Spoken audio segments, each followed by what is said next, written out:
हिंदू धर्म में एकादशी व्रत का विशेष महत्व है। वैदिक पंचांग के अनुसार 4 मई के दिन वरुथनी एकादशी व्रत रखा जाएगा।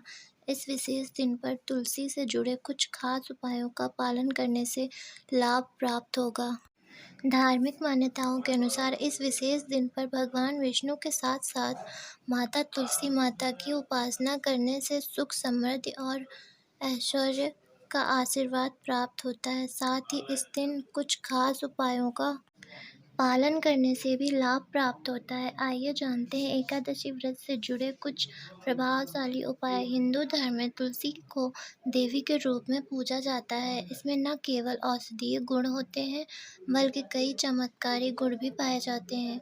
धार्मिक मान्यताओं के अनुसार भगवान विष्णु को तुलसी बहुत प्रिय है। ऐसे में इस तुलसी पूजन करने से माँ लक्ष्मी प्रसन्न होती हैं और व्यक्ति को धन ऐश्वर्य का आशीर्वाद प्राप्त होता है। एकादशी व्रत के दिन इस बात का ध्यान रखना चाहिए कि ना तो तुलसी के पौधे को स्पर्श करना चाहिए और ना ही उसमें जल अर्पित करना चाहिए।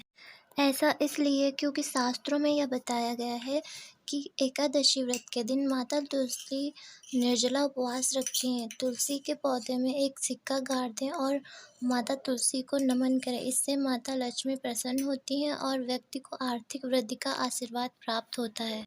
इसके साथ भगवान विष्णु को भोग अर्पित करते समय भोग में तुलसी का पत्ता अवश्य डालें। ऐसा करने से भगवान विष्णु प्रसन्न होते हैं और भोग स्वीकार करते हैं। एकादशी व्रत के दिन तुलसी पौधे के निकट मिट्टी से बना दीपक जरूर जलाएं और 21 बार पौधे की परिक्रमा करें। ऐसा करने से भी विशेष लाभ प्राप्त होता है और जीवन में सुख समृद्धि आती है। वरुथनी एकादशी के दिन माता तुलसी को लाल चूनर अर्पित करें और विवाहित महिलाओं को श्रृंगार का सामान भेंट करें। इस उपाय का पालन करने से दाम्पत्य जीवन में सुख समृद्धि आती है और पारिवारिक जीवन में सकारात्मक ऊर्जा का प्रभाव बढ़ता है। इस वीडियो में हम आपको वरुथनी एकादशी की कथा भी सुनाएंगे, जिसे सुनने के बाद आपको 10,000 वर्षों तक का फल मिलता है। आइए तो जानते हैं। कथा इस प्रकार है। एक बार युधिष्ठिर बोले, हे भगवान, मैं आपको नमस्कार करता हूँ। वैशाख मास के कृष्ण पक्ष की एकादशी का क्या नाम है, उसकी कथा का क्या है, आप विस्तार पूर्वक मुझे कहिए। श्री कृष्ण कहने लगे, हे राजेश्वर, इस एकादशी का नाम वरुथनी है। यह सौभाग्य देने वाली, सब पापों को नष्ट करने वाली तथा अंत में मोक्ष देने वाली है। प्राचीन काल में नर्मदा नदी के तट पर मांधाता नामक राजा राज्य करता था। वह अत्यंत दानशील तथा तपस्वी था। एक दिन जब वह जंगल में तपस्या कर रहा था, तभी न जाने कहां से एक जंगली भालू आया और राजा का पैर चबाने लगा। राजा पूर्वतः अपनी तपस्या में लीन रहा। कुछ देर बाद पैर चबाते चबाते भालू राजा को घसीटकर पास के जंगल में ले गया। राजा बहुत घबराया, मगर तापस धर्म अनुकूल उसने क्रोध और हिंसा न करके भगवान विष्णु से प्रार्थना की। करुण भाव से भगवान विष्णु को पुकारा। उसकी पुकार सुनकर भगवान श्री हरि विष्णु प्रकट हुए और उन्होंने चक्र से भालू को मार डाला। राजा का पैर भालू पहले ही खा चुका था। इससे राजा बहुत ही शोकाकुल हुआ।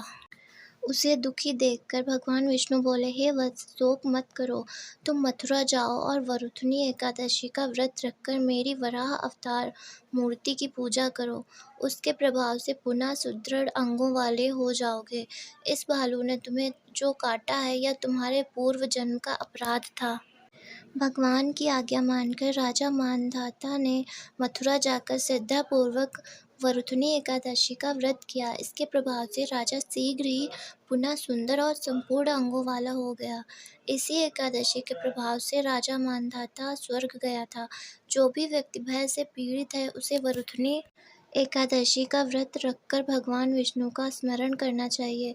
इस व्रत को करने से समस्त पापों का नाश होकर मोक्ष मिलता है।